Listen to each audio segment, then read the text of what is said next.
Well, hello, my YouTube friends and family. So, here is the second and last retake, I hope.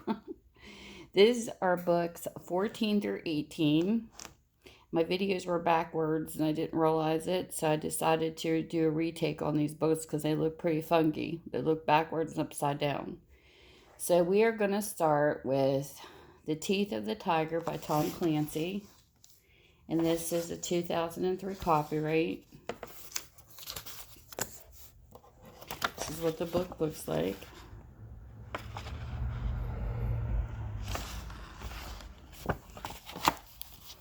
This is the flip through.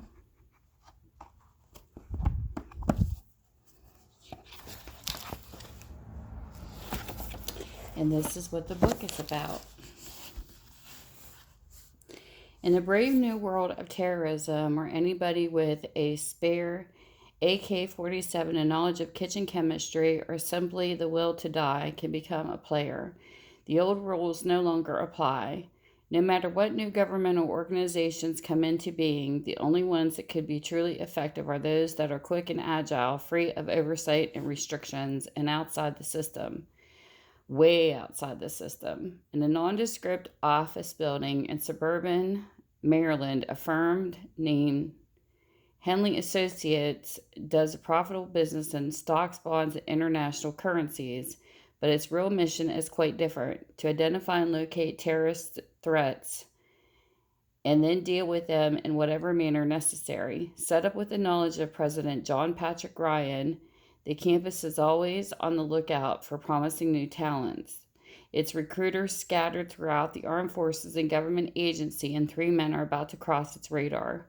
The first of them is Dominic Crusoe, a rookie FBI agent barely a year out of Quantico, whose decisive actions resolve a particularly brutal kidnap murder case. The second is Crusoe's brother Brian, a Marine captain just back from his first combat action in Afghanistan and already a man to watch.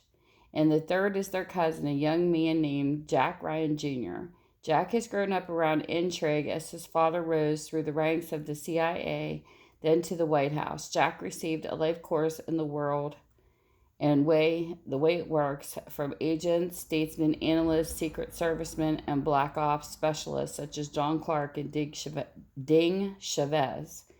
He wants to put it all to work now, but when he knocks on the front door of the campus, he finds that nothing has prepared him for what he is about to encounter. For it is indeed a different world out there, and in here and in is about to become a lot more dangerous. Over the course of 12 novels, Tom Clancy's genius for being compelling plots and natural narrative gift has established him as one of the preeminent storytellers of our time. His new book, however, is perhaps the most remarkable of all and the most timely, filled with exceptional realism and cutting-edge authenticity that are his hallmarks. That is Clancy at his best, and there is none better. And of course, this is my post-it note, so it's no scribbling in the book.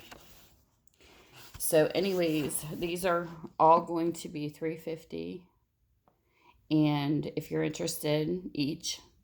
So, you contact me in this bookstore, more on Facebook or through my email, and it'll be in the description below. And if you don't know how to find it, the description, there's a little arrow up to your right you click on, and it opens up a list below the video for people who are new to YouTube, and it'll tell you how to get in touch with me. So this is book 14. The second book we have here, this is book 15. This is called The Missing by Chris Mooney. It is copyrighted 2007. This is what the book looks like. Somebody put one of them little things in there and mark their name out. It's the back of the book. And this is what the book is about. Darby McCormick had known Melanie Cruz and Stacy Stevens forever, best friends since childhood.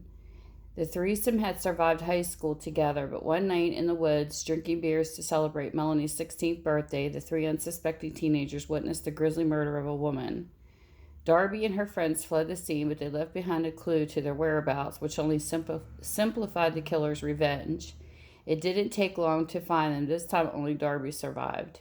25 years later, Darby is a crime scene investigator for the Boston Police Department when a young woman is abducted from her home in the middle of the night.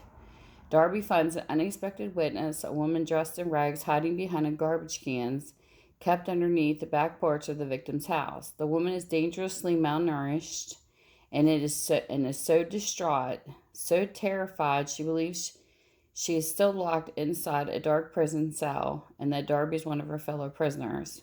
Darby's investigation reveals that the woman, Rachel Swanson, has been missing for more than 5 years, and there are others. As Darby tries to get Rachel to talk about the other missing women and the horrors she endured, the killer, known as Traveler, is brought to light. As the race to find him heats up, Darby finds herself trying to unravel forensic clues about the case while attempting to uncover the existence of a killer who has eluded the police and FBI for more than 2 decades. A killer who years ago introduced Darby to violence and death. A killer who will use any means necessary to protect himself and keep the missing women from ever being found. A breathless, gripping read from beginning to end. The Missing is an unforgettable story about a courageous woman whose past has literally come back to haunt her. Told with tremendous style at breakneck pace, this is a thriller writing at its best. This sounds like a really good book. So there's that one. The next book we have, this is book 16. This is called Garden of Beasts by Jeffry Deaver. This is copyrighted 2004. This is what the book looks like.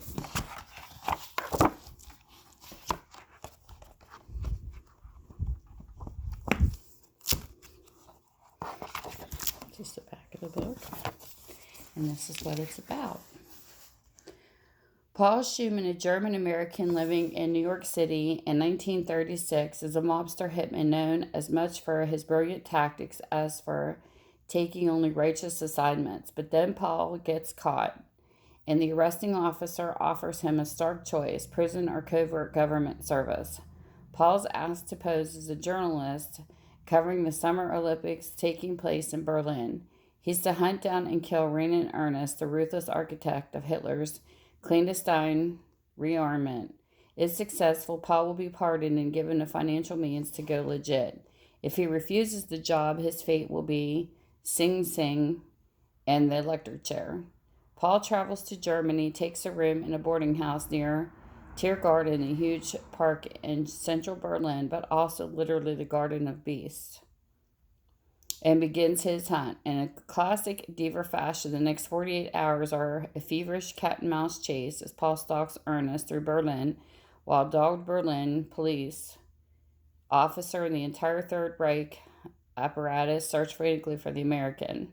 Garden of Beasts is packed with fascinating period detail and features a cast of perfectly realized locals, Olympic athletes, and senior Nazi officials, some real, some fictional. With hairpin plot twists, the reigning master of ticking bomb suspense plumbs the nerve-jangling paranoia of a pre-war Berlin and steers the story to a breathtaking and wholly unpredictable ending.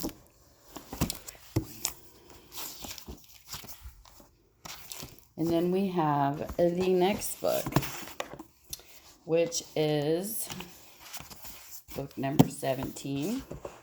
This is called Paper Star by Mary Rose Hayes. And this is a 1991 book.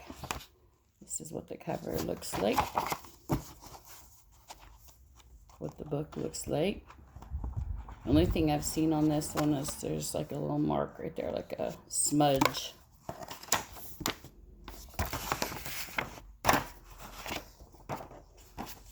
And this is the synopsis for this book. Plump British au-pair girl Vera Brown definitely had a secret she hoped would become her passport to fame, her artistic talent, and her zany adult cartoon strip recording the erotic adventures of beautiful Power Starfire, her alter ego. Finally escaping the dull English countryside to a job in New York, Vera meets an aspiring writer known as Saint. His superstar best friend Arnie Blaze and Jo Beth, a beautiful fledgling actress fleeing a nightmare past.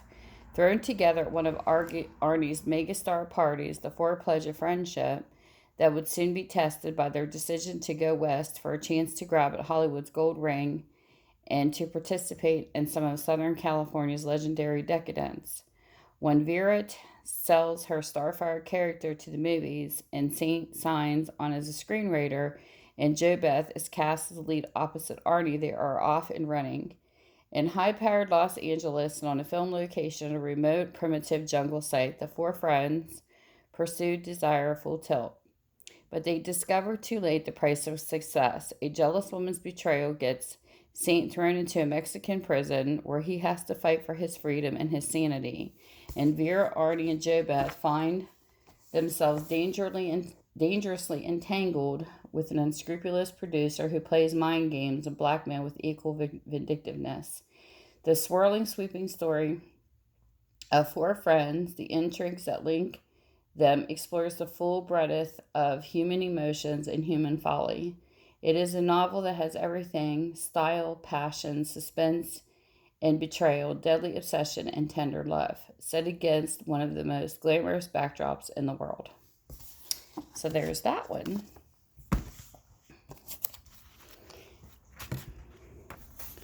And then book number 18, which I have read this book. This is a very, very good book. This is called The Snow Angel by Beck. I just love this cover. This is what the book looks like. And the back of it, it says it is 2011 copyright that I have written down. And this is what the book is about. Rachel Price has just one happy memory from her childhood, the moment her father took her hands while playing outside on a cold, snowy day and called her his angel. It was a rare and sacred moment in her young life, one which she finally felt safe, loved, and protected, but it didn't last long. Years later, Rachel's daughter is the only light in what has become a dark life. Rachel repeats the patterns she learned as a child and exposes her own daughter to those same destructive behaviors. Consumed by an abusive marriage, but secure in the safety of the familiar, she is too afraid to escape. Rachel accepts what her life has become, even as she makes excuses for those who keep her in constant state of despair and regret. But then an unexpected phone call from an old friend changes everything. Her ordered world is turned upside down as she set on the journey that might be her chance to salvage the life she'd given up long ago.